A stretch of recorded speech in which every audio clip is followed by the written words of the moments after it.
Hello, welcome to Phantom Homicide.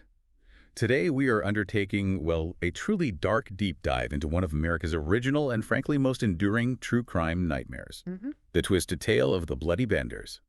This family unit, alleged to be the nation's first serial killers, they turned hospitality into a trap, terrorizing weary travelers on the Kansas prairie back in the 1870s, and then they executed one of the most successful and baffling vanishing acts in criminal history. It really is a story defined by its time and place, which I think is what makes it so chilling. We're talking about those crucial years between 1870 and 1873. It was a period of just explosive, pretty unregulated mass migration west. Right after the Civil War. Exactly. The war was over, and you had the promise of free land under the Homestead Act of 1862. That sent thousands of settlers, often alone or maybe in small, vulnerable groups west, trying to carve out a new life. And the main route, the Osage Trail, running right through Labette County, Kansas, well, it was this corridor of both desperation and opportunity. And crucially, as one of our sources from the Library of Congress pointed out, it was a place where if you went missing, it was just considered an easy place to disappear. Hmm. The Benders, they didn't need these elaborate schemes, did they? No, not at all. They recognized that vulnerability, that isolation, and they just exploited it perfectly. They operated right out in the open. Offering help. Yeah, offering kindness, food, a place to rest at their isolated wayside inn, only to deliver, well, bludgeoning and butchery inside what was, on the surface, a shockingly simple one-room clapboard cabin.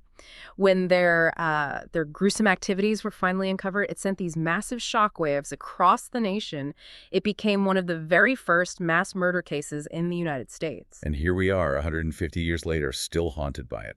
The sheer horror of the crimes, which, believe me, we will detail. Yeah. And the definitive fate of the four killers. It remains utterly unsolved. It just fuels this mythology that continues to eclipse the facts. Yeah, and that's really our mission today, isn't it? To try and cut through that mythology. We've got detailed accounts of their methods, the gruesome discovery of what became known as Hell's Half-Acre. We've got the story of the massive, ultimately failed manhunt, and even the renewed kind of scientific interest in the site today. There's actually a University of Kansas archaeology team literally digging for new objective answers right now. Okay, so let's unpack this. We are sifting through the sensational archival documents, the grim facts, trying to separate the truth from the chilling folklore surrounding the little slaughterhouse on the prairie. To really get the Benders, you have to understand the environment, the chaos they thrived in. This was Kansas right after the Civil War. It was a truly volatile place. Opportunity was colliding violently with, frankly, lawlessness. Labette County, where they settled, was experiencing this huge population surge. It went from under 10,000 residents in 1870 to over 17,000 by 1878. That's explosive growth. Here. And I imagine it attracted a pretty diverse crowd. Oh, an incredibly mixed bag.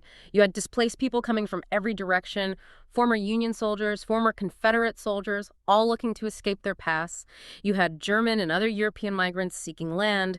And importantly, groups like the Exodusters African Americans moving from the South after Reconstruction failed them, seeking freedom and economic opportunity out on the frontier. It was a dense, highly mobile, very transient population. Meaning neighbors often didn't really know each other well, or at all. Exactly, which played right into the Benders' hands, and they set up shop right in the middle of all this upheaval. It's fascinating how they chose their location, though, because the sources are clear. They weren't acting as proper legal homesteaders under that 1862 Act, were they? No, and that's perhaps the most crucial piece of context for understanding how they operated. The land the Benders occupied was on what was known as the Osage ceded lands. This whole area was the epicenter of a massive, incredibly expensive jurisdictional nightmare. Control of the land was just fiercely disputed between federal, state, and importantly, corporate powers. Corporate powers. You mean the railroads? Precisely. Yeah. This whole region was claimed by two really powerful entities: the Missouri-Kansas-Texas Railroad, the MKT, or Katy, and the Leavenworth, Lawrence, and Galveston Railroad, the LN&G.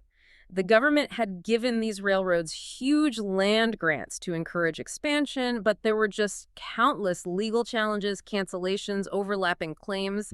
It was a mess regarding land titles. So you'd had railroads trying to sell land, the federal government sometimes canceling those sales, the court stepping in trying to figure out who legally owned what, and settlers just living on land they thought they owned but might actually lose any day. Exactly right. It was a massive, costly legal vacuum. And what did the Benders do?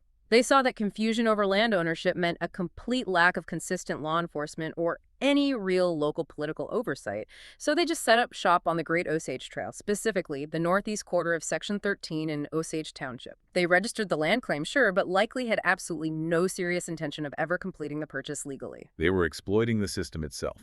They were exploiting the unsettled nature of the American West, not just the poor souls traveling through it, that instability, that confusion. It was their greatest asset. Okay, now let's look at the alleged family unit, because everything about them, right down to their names and relationships, seems like it was a meticulous deception. Oh, absolutely engineered. It was a four-person operation designed specifically to project this image of a respectable, totally non-threatening frontier family just trying to run a business. First, there was John Sr., or Pa, around 60 years old, described as German or maybe Dutch, kind of surly, and importantly, deliberately speaking very little English. Playing the part of the quiet, harmless old man. Then you had Elvira, or Ma, around 50, heavyset, known for having a terrible temper. Neighbors apparently called her a she-devil because she was so unfriendly, but here's a really critical detail about their performance. Multiple witnesses noted that when Ma got angry or stressed, her facade would just crack, and suddenly she'd start speaking English perfectly fluently. Wow. So the lack of English was a conscious act, a protective deception. Almost certainly. A total performance of ignorance designed to lower suspicion.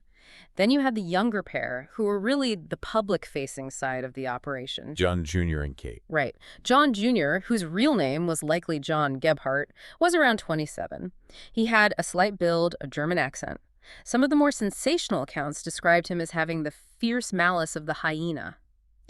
He was often dismissed as maybe a half-wit because he had this sort of aimless, nervous laugh, which again might have been a tactic, to appear simple-minded and less threatening. And then there's Kate. She seems like the key to their entire operation, doesn't she? Absolutely the star of the show.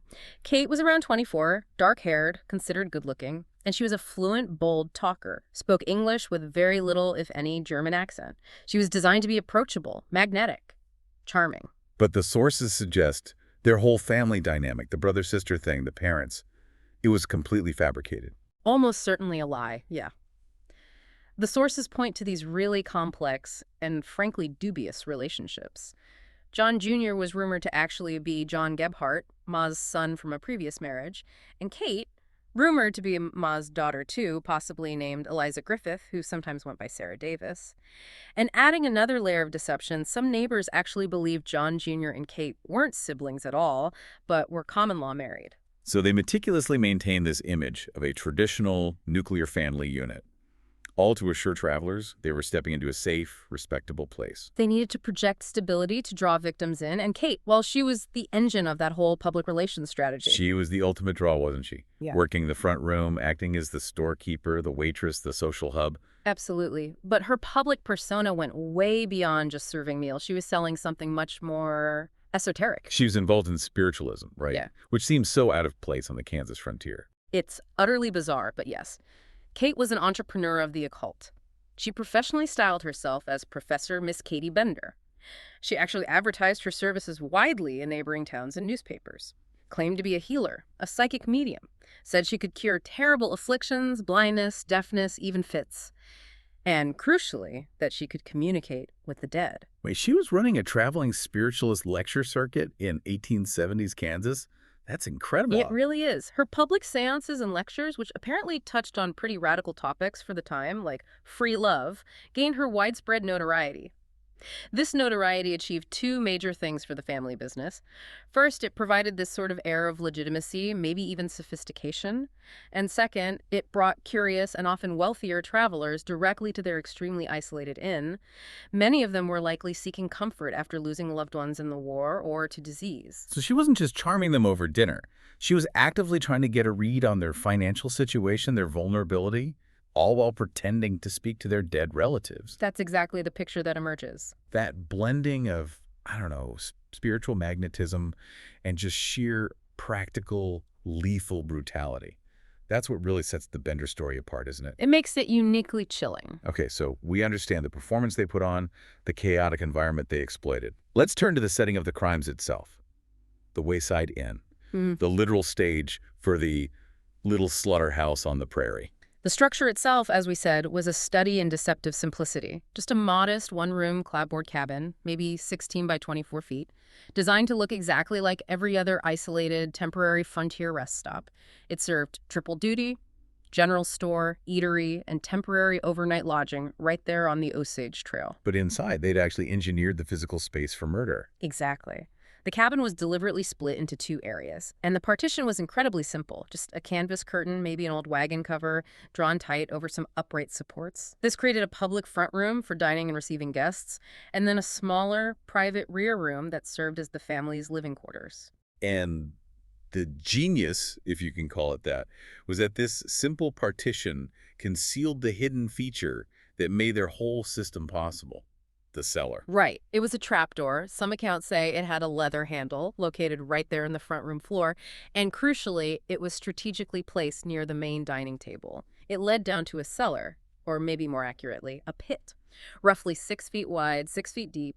One contemporary description called it ill-placed but not alarming to a casual visitor.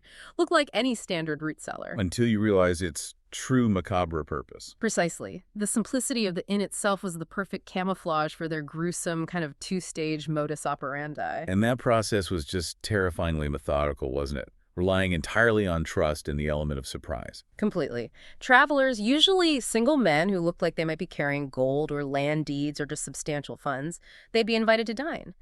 And Kate's role here was critical. She charmed them, she made them relax, and she'd subtly question them about their journeys, their financial details, basically confirming their net worth before the trap was sprung. And the physical setup, the seating arrangement, determined the killing blow. The victim was always maneuvered somehow into sitting on a specific bench or chair with their back deliberately pressed tight against that canvas curtain. That was the point of no return. A family member, usually one of the men, John Sr. or John Jr., would be hiding behind that thin partition, just waiting for Kate's signal. And the signal meant the end. It did. The killer would deliver this devastating bludgeoning blow over the head with a sledgehammer, often striking right through the canvas itself. It was a complete blindside attack. Fast, sudden, probably paralyzing. And then what happened next? They had to ensure death quickly, didn't they? Right. Once the victim was stunned or incapacitated, they were dragged immediately behind the curtain, quickly stripped of all valuables. The sources indicate it was the women, sometimes Kate herself taking the knife, who would slit the victim's throat. This ensured rapid death and also maximized the blood drainage before disposal. They were highly successful financially, robbing victims of thousands of dollars. One source cited a total of $4,585 in loot mentioned, plus horses, saddles, wagons. Then came the grim disposal, designed for speed and silence. The body was immediately dropped through that trap door into the cellar pit below, left there to bleed out. When investigators later found that pit, they described the stone slab floor as being gummy with clotted blood. Horrifying. And there's a final, chilling detail. Bullet holes were later discovered in the walls and even the roof of the cabin, suggesting that maybe some victims weren't fully incapacitated by the hammer blow, that they managed to fight back, even briefly, before being dragged behind the curtain and dropped. And to hide the long-term evidence, the bodies themselves, they used the least suspicious place on the property. The cultivated apple orchard directly behind the home. The Bendermen would bury the bodies at night in these cultivated rows. The crucial genius of this was that the constant harrowing and digging they performed on the orchard provided a ready-made, perfectly innocent excuse for the disturbed earth. They're just tending their fruit trees. Exactly. Who would suspect a farmer digging in his own orchard? It was brilliant in its simplicity. It's chillingly efficient. But even with that macabre system, they couldn't operate a human slaughter pen without eventually raising some level of alarm in the community, could they? Absolutely not. Rumors were definitely circulating. Visitors reported feeling uneasy. And we have accounts from the small number of survivors, or maybe near misses, that give us the only real window into their active operation. Like the story of William Pickering. He noticed the telltale sign, didn't he? Yes. Pickering was invited to sit on that specific bench, the execution spot. But he noticed peculiar bloodstains on the canvas partition right behind it. He grew instantly suspicious, refused the seat, made an excuse to leave, and apparently Kate immediately shifted from charm to aggression, threatening him with a knife. He was forced to flee quickly, he trusted his gut instinct, and it saved his life. And there was also the story of the priest who saw the hidden weapon. Father Paul Ponziglione, a Catholic priest, stopped for a meal at the inn. He later stated that while he was there, he saw one of the Bender men, likely John Jr., making an effort to conceal a large sledgehammer in the back room. The priest found this sight just profoundly unsettling. It prompted him to leave very quickly, using the flimsy pretense of needing to tend to his horse. These incidents show the Benders were living on a knife's edge, constantly under pressure to maintain their cover story. And eventually, that pressure cooker was going to explode. It was only a matter of time. They had found this perfectly isolated, highly profitable system that worked for them between 1870 and early 1873. But, as is often the case with serial offenders, they made the fatal error. They killed someone too prominent, someone with powerful connections. Right, the sheer number of victims is disputed, isn't it? Estimates range from maybe 8 to 12, possibly even up to 21 or more. But the end of their spree was definitely triggered by the disappearance of one specific individual. That's right. The downfall really began in late 1872 with the disappearance of a man named George Longcore. He was traveling with his 18-month-old daughter heading north to Iowa. When Longcore vanished, his friend, a Dr. William York from Independence, Kansas, grew concerned. So in the spring of 1873, Dr. York went looking for them. And Dr. York stopped at the Bender Inn on March 9th. And just like the others, he vanished. This was the crucial mistake. Dr. York had immensely powerful connections. His brother was Colonel Alexander York, a former decorated Union Army colonel and at the time a sitting Kansas state senator. Colonel York wasn't going to accept silence or bureaucratic red tape about his brother's disappearance.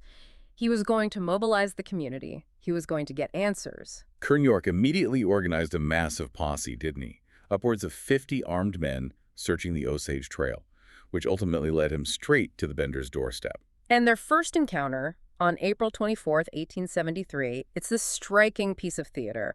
Colonel York and his large group visited the inn, and John Jr. played the pious, helpful innocent to the hilt, met the armed men with a Bible conspicuously in hand.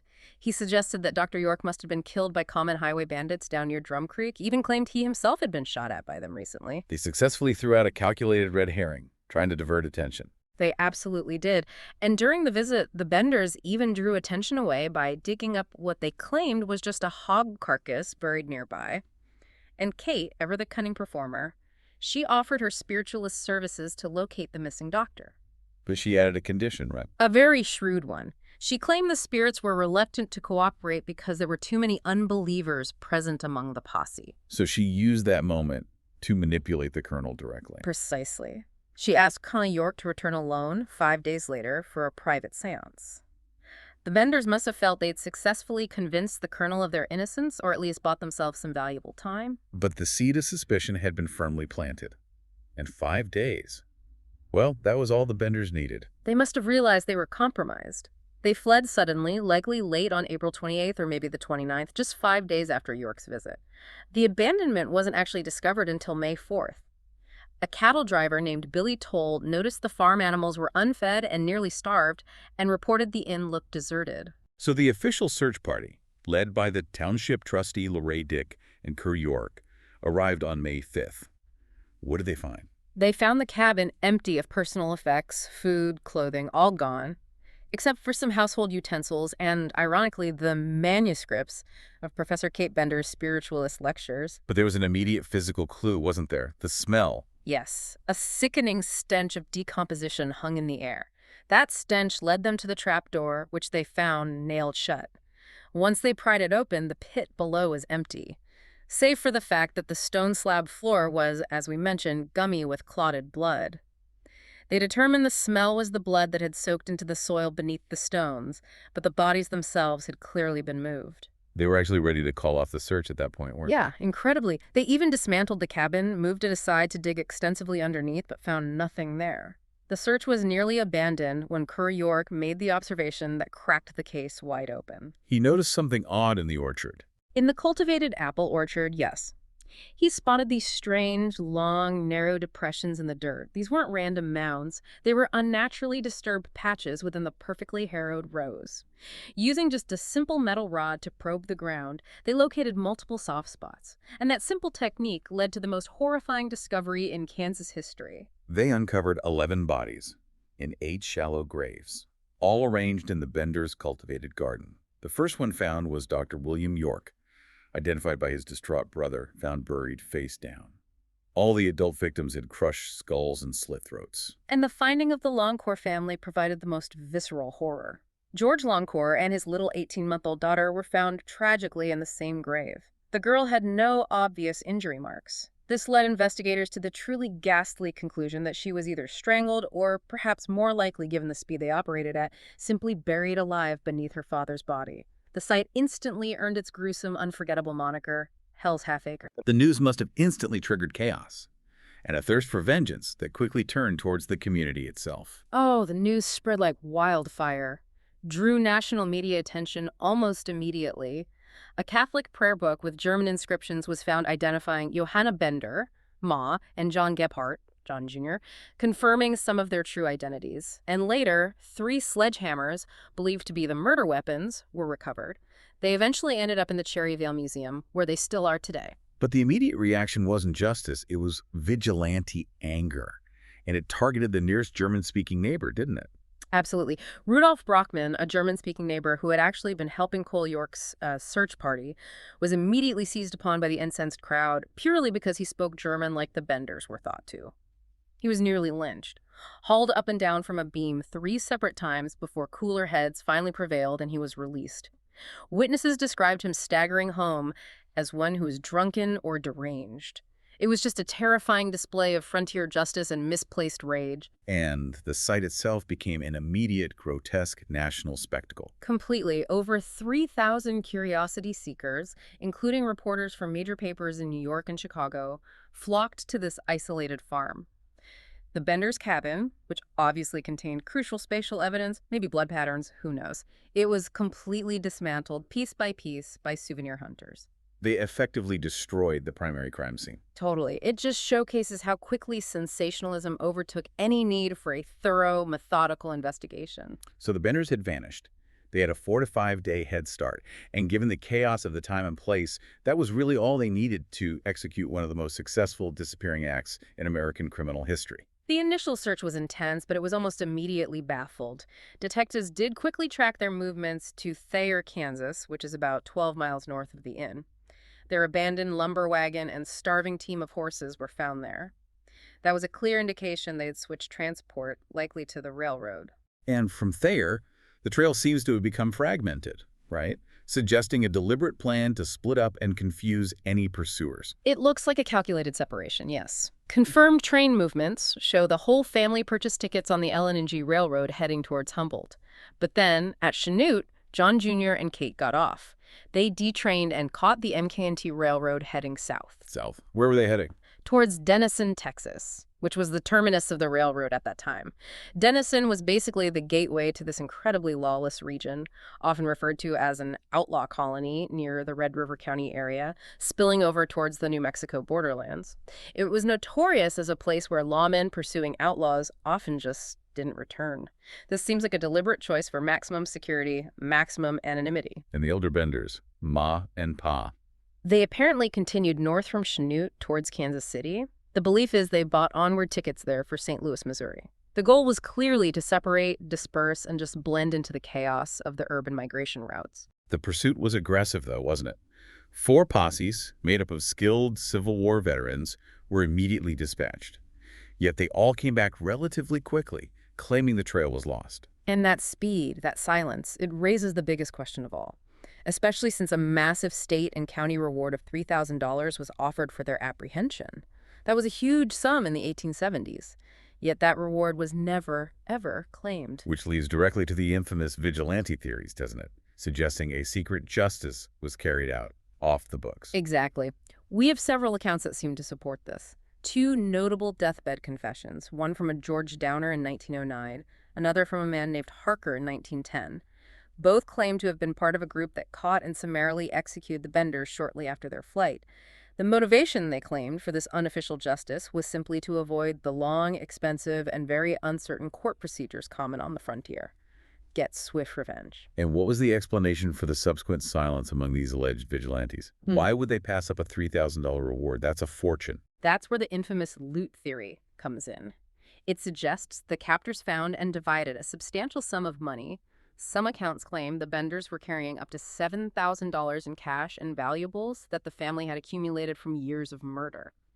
To avoid any legal entanglement or having to discuss this prize money, the captors supposedly swore a binding oath of complete and total silence, making the Benders' disappearance look like a successful flight while they pocketed the cash.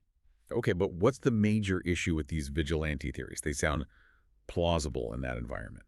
Well, they're directly contradicted by a couple of key facts. First, the reward money was never collected. That's really hard to reconcile with the likely financial need of frontiersmen at the time. Why? Why keep silent about justice served and pass up the cash? And maybe more importantly, official authorities clearly believed the Benders were still at large for decades. They kept investing time and resources into tracking down leads, following up on sightings all across the country. And that search continued for, what, half a century? Sightings of female duos matching Kate and Ma were apparently extremely common, popping up almost everywhere the railroads ran. It became almost a national obsession. The most prominent example was that dramatic 1889 trial in Oswego, Kansas, a full 16 years after the murders. Two women, Elmira Monroe and Sarah Davis, were arrested way up in Michigan and extradited back to Kansas on suspicion of being Ma and Kate Bender. That arrest must have been driven by relentless pressure for closure. Was the identification credible at all? It was incredibly fierce but highly disputed from the start. Local citizens, fueled by years of sensational press coverage, swore these were the Benders.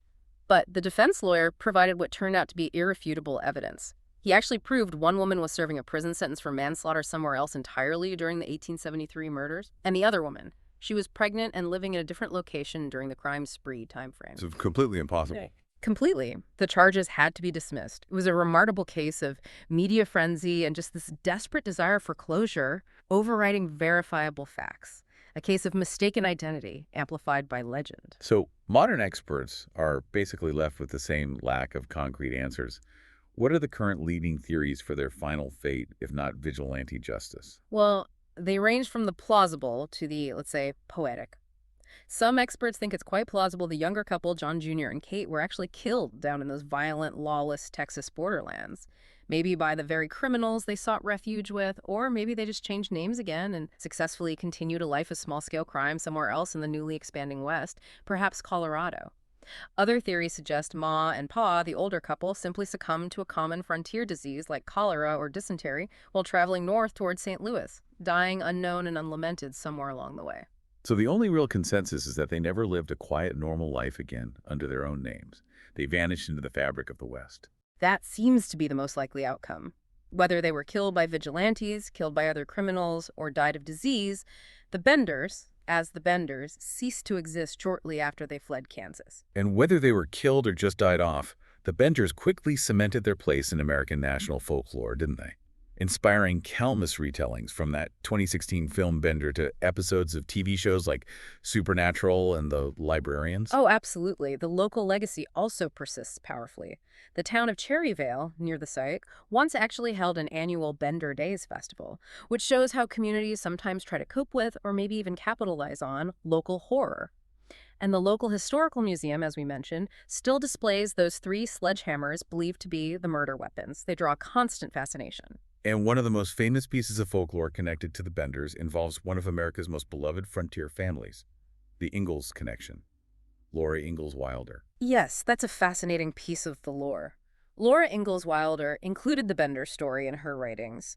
She claimed her father, Pa Ingalls, actually stopped at the inn, refused to stay overnight because he felt uneasy, and later joined the vigilantes that went after the family. It's a really powerful narrative device, isn't it? Placing this famous, known, moral figure right at the heart of the darkness. But the timeline doesn't actually support the claim that Pa Ingalls participated in the manhunt, does it? No, it absolutely doesn't. And this really shows the power of local lore to supersede archival facts. Researchers have confirmed the Ingalls family actually moved away from that part of Kansas in 1871. That's 2 full years before the Bender crimes were even discovered in May 1873. So he couldn't have been part of the posse. Highly unlikely. While Pa Ingalls might have later read the newspaper reports, maybe recognized neighbors like George Longcore among the victims, the claim he joined the vigilantes just doesn't hold up chronologically. It's a perfect example of how the narrative of frontier danger was integrated into memoir, likely to enhance the story's dramatic weight. It's fascinating that despite this overwhelming legend, we are now, 150 years later, seeing a real push to apply genuine modern science to the site. This is truly exciting, mostly because the Benders' gruesome reputation essentially froze that parcel of land in time. The current landowner, a man named Bob Miller, actually purchased the Labette County acreage hoping he could help uncover definitive answers. And for the past couple of years, the University of Kansas Anthropology Department, led by doctors Lauren Norman and Blair Schneider, has been conducting serious archaeological fieldwork there. So they're looking at the site through a purely scientific lens for the very first time, not searching for treasure or just gruesome relics. Exactly. It's highly unusual for a site with such a morbid history to remain relatively untouched by modern development. The students are using remote sensing technology, things like magnetometry, ground-penetrating radar, to identify disturbances beneath the ground without even digging initially. They're trying to figure out the precise context of where the structures, the cabin, the barn, the well once stood. And what have they actually found so far? Anything significant? Well, they've found over 1,200 artifacts. Things like broken tableware, bits of glass, wagon parts, lots of nails. But the key goal isn't just the artifacts themselves, it's their context. Where exactly were these small common items found on the property? That location data allows the team to precisely map the layout of the cabin, the barn, the well, and potentially confirm or deny the location of rumored additional grave sites beyond the main orchard plot. So this research provides a unique kind of non-sensationalized glimpse into actual 1870s Kansas frontier life, away from the horror stories. Exactly. Because the property remained largely undeveloped until the mid-20th century, mainly due to its terrible history, the scientists have this incredibly clear picture of the 1873 landscape. That's often lost at other historical sites that have been built over repeatedly. The scientific process is slowly replacing folklore, which is a really rare opportunity in cold cases this old. So pulling it all together, what does this all mean for the legacy of the Bloody Benders? Why does this story still hold such power over us, do you think? I think the enduring horror of the Benders really reflected the deepest fears of post-Civil War America. In that world of just rapid change, mass migration, and often utter lawlessness, which was exacerbated by that legal chaos over land ownership we talked about, it showed how easily a family of criminals could just slip through a community's fingers. They recognized that vulnerability, that essential loneliness of the frontier traveler, and they just exploited it ruthlessly to rob, kill, and then vanish without a trace. And the fact that they were a family of serial killers, rather than just a lone wolf predator, made them uniquely terrifying, didn't it? They completely subverted the very definition of safety and domesticity. The family home became the slaughterhouse. Absolutely. And their ability to successfully disappear, that lack of closure, it drove decades of sensationalism. It fuels the continuous, desperate debate. Were they caught and executed by vigilantes in some swift, secret frontier justice? Or did they successfully disappear and maybe even continue their murderous life elsewhere under new names? We may never know definitively. But the hunt for that final truth, now armed with both historical research and modern science, continues right up to this day. That is the truly unsettling thought we are left with, isn't it? Despite the Benders' gruesome celebrity, their victims, these lone travelers like George Longcore, their names often mixed up or just forgotten entirely by the sensationalist press, they're often treated as inconsequential footnotes to the killer's story. The most chilling thought, perhaps, is not what happened to the Benders themselves, but how many other lone travelers disappeared on that vast, unsettled prairie without a state senator's determined brother to follow their trail. How many others just vanished? Okay, so we hope you liked our today's discussion. For more such discussions, subscribe to our channel, Phantom Homicide.